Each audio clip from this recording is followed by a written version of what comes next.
Bismillahirrahmanirrahim. Assalamualaikum warahmatullahi wabarakatuh.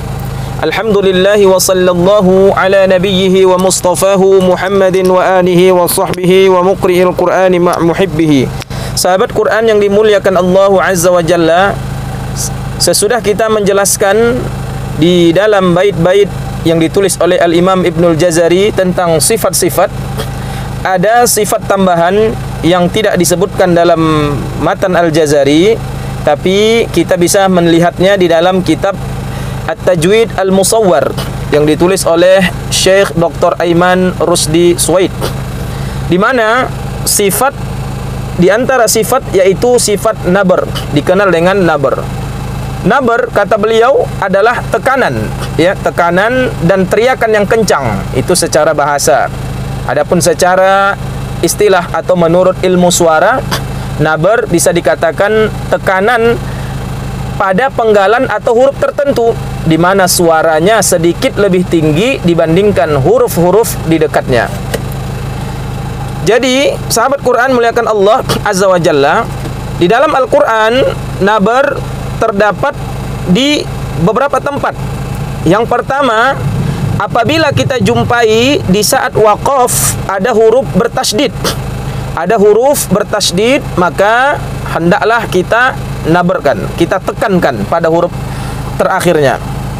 Contoh, wabassa, tulisannya wabassa, maka ketika kita membaca wabas, tatkala kita waqafkan, kita berhentikan, maka hendaklah kita naikkan sedikit suara kita.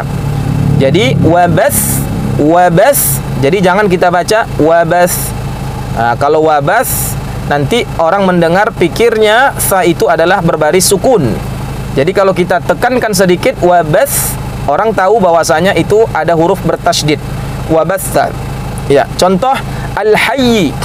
Al-hayy, ketika kita waqafkan, maka kita membaca al-hayy, al-hayy, hayy. Jadi kita naikkan sedikit suaranya. Jangan al-hayy, al-hayy, nanti orang menyangka ianya sukun.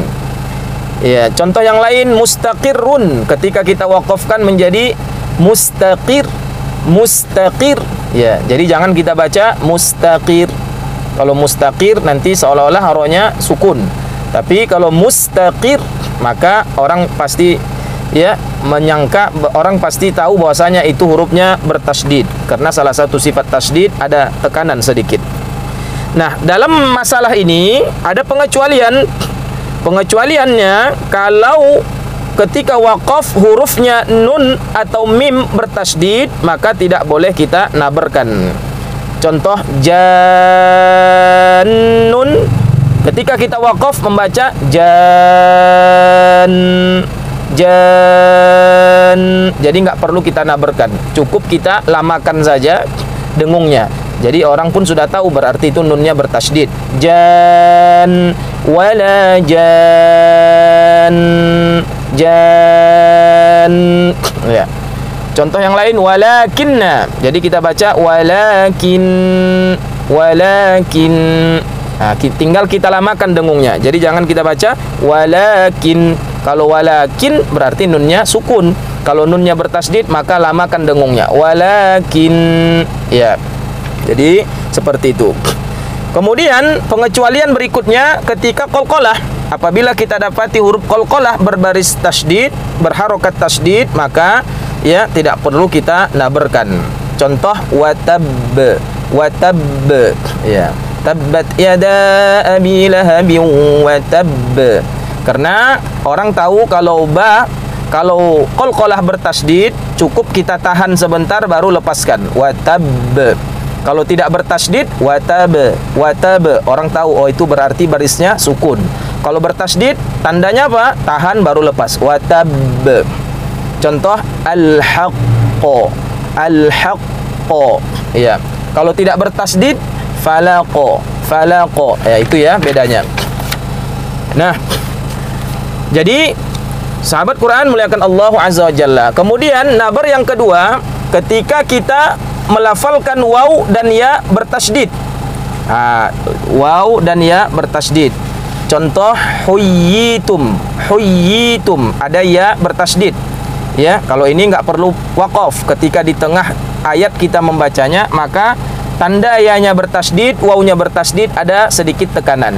Contoh, huyyitum, huyyitum. Jadi jangan kita baca huyyitum, huyyitum. Sayyarah, sayyarah, syarqiyya, qiyya. Ya, jadi jangan ya-nya mati. Huyyitum, tapi ngalir. Huyyitum, sayyarah, syarqiyya, syarqiyya. Ya, contoh waw, qawamin, qawamin. Ya, al-quwwah, al-quwwah. Jadi ada tekanan. Jadi kalau nggak ditekan nanti orang menyangka itu mat. Al-quwwah, quwwah. Ya, al-quwwah. Ya, makanya kita tekan al-quwwah. Ya, itu nabar yang kedua. Nabar yang ketiga, ketika beralih dari huruf mat ke huruf awal yang ditasdid. Ya.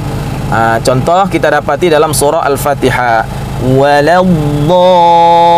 Ya, mat kan? Dha itu mat. Dhal. Ketika masuk lamnya, dhal, ada dhalin, dhalin. Jadi ketika beralih dari huruf mat ke huruf awal yang ditasdid, maka dia dinabarkan suaranya, dinaikkan. Waladhdallin. Al-haq, haqqah, haqqah. Jadi jangan al-haqqah. Jadi harus naik sikit. Haqqah.